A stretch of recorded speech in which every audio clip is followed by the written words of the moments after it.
Hello mga mare! For today's video ay samahan nyo nga ako magluto ng napakasarap na ginataang kalabasa. Una nga yun mga mare ay ginisa ko muna itong isasahog natin manok. Nung naluto na nga yung ating manok mga mare ay nilagay ko na nga itong bawang at sinunod ko na nga agad yung sibuyas.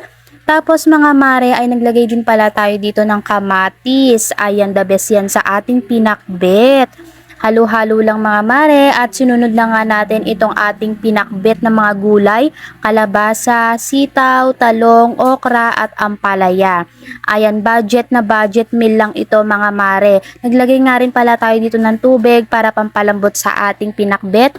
At syempre nung malambot na nga ay sinunod na rin natin agad itong gata at naglagay lang tayo ng mga seasoning pangpalasa at asin mga mare.